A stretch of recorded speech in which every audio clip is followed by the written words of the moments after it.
Hi everyone and welcome back to SGTV. Today we are with Tim Shaw at his very own studio and it's been fully kitted out with all Scolmore gear. It's emptied your entire factory. Yeah. I mean, it really has everything in here that's electrical. Cleaned is us Scolmore. out. Yeah, and you can see one of these things here in front of the U-Lite, which is a great piece of kit. You can see them as upright all the way down the side. In fact, we've fitted 24 to these two studios in across the whole floors. studio. Yeah, and there are more of the panel lights we'll talk about later up there. But these lights, the thing I love about them is having them vertically, they add such a sort of depth. I was going to say, yeah, most people have them suspended on the ceiling or fixed to the ceiling, but you've got them on the walls. I mean, the thing is, do you know what? A lot of, in the early days of numerous shows I've done where we restore cars, they have these lights, very similar lights, vertically mounted. And that's in the paint booth. So you can see when you apply paint to a car, you get a really good perspective of the way, because when you're looking for a dent in a car, what you don't do is you don't actually look for the dent. What you're looking for is a reflection.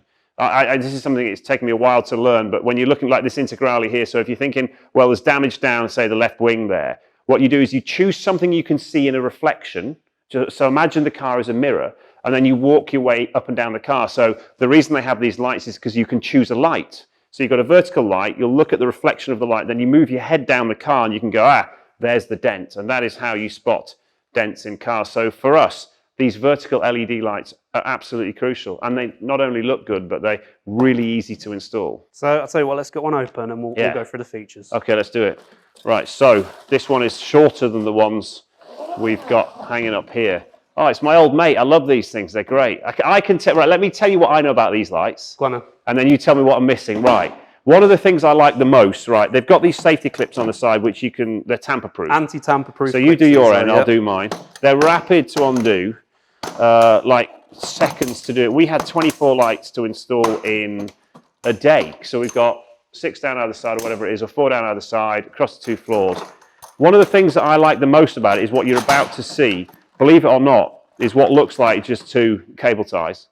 But they're not. It's the fact that we mounted this one like so. This one here, you mount the back plate, and then you obviously you have to take the front off to be able to screw this thing to the wall. But the front actually is attached to the back. Well, that's it. Yeah, a lot of these type of lights from other manufacturers, you'll have to disassemble out the box, reassemble on the wall, and of course, when it's trade, it's time is money. So this kind of thing is perfect, and it's just handy, especially if you're working on a high ceiling. You don't want to be going up and down ladders, taking up the So if you had that thing, if you had that mounted like that, okay, whatever to that, there's a few clips, but if that's mounted like that, you've actually got the whole light, everything right there. Exactly. Yeah, and to be honest with you, I'm so used to doing installations, whether it's on cars or whatever, and you miss something. You're like, where's the screw for that? And everyone's going, oh, well, we had it and it's gone. But with this, at the bottom of the ladder where you dropped it. Exactly, but with this, nothing's gone. Right, so that's something I've noticed I love about it. Looking inside, we've also got the push-fit terminals. So again, time saving. This is something they really thought about at Ovia. How should you pronounce it? It should be Ovia. Ovia. Is it? Right, Ovia then. Okay. But yeah, you've got your push-fit terminals. So again, it's time saving there. So rather than having to undo screws and tighten them up and everything like that, it's just like a piano hit the key, depending on how you call it. Here's a question, right? I mean, those. No, it's not a question. Yeah, you're right. You just literally bare the wire and just chuck it in. That's it, isn't it? No messing around. No screwdrivers required for that.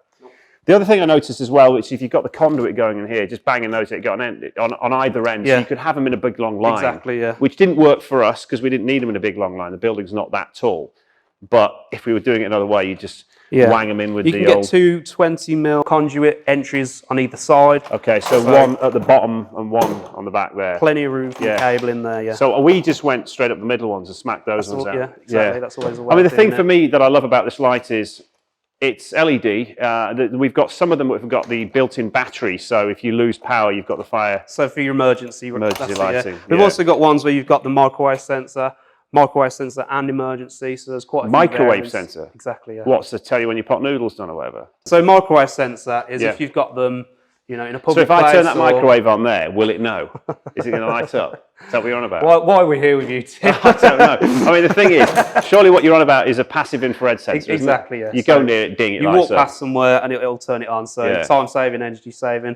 As we were unboxing, we sent the clips flying, but a good thing is on the back here. Let me do the clip bit. Now, give me one of those clips. I love these things. Right, so often clips aren't that forgiving. Like you put one in, particularly with electrical stuff. These things are spring steel. So they are just so anywhere you can just literally they'll grab. Yeah. And they also have this clever sort of like system whereby, like with that light there, if I wanted to lift it up a few inches, you push it in, lift it up, and then let go, and it's just instantly in the right place. So what I liked about those clips is you can almost install them blind, and then just go wang, yeah, bang on, mate. Next one. And when you're fitting fittings like this, if you're trying to do a nice neat row, and as you say, they're not very forgiving, if your hole center is slightly out, you could end up, because of the weakness in the ceiling, you might have to completely move that off center. But with these clips, bang it in, and you can move it along. And the other thing as well, I can't demonstrate now because that's not screwed into a wall, is if you want to take the light off the bracket, it's you literally just push in at an angle and then out and it's off. Yeah. So if I wanted to take all these 24 lights out of here, if I turned the power off and wanted to load them up into the back of a car, I'd have the whole place emptied of these lights in under 5 minutes. Yeah, you might have some bare cables sticking out of the walls, but... There might be that. But the point I'm trying to make is that they are rapid to install and rapid to adjust to get in the right place. And they're IP65 as well, so great for outdoor. 4000K, so good amount of light there as well. But like you say, for a place like this where you're trying to spot paint imperfections or wherever it is, whether it's an industrial estate,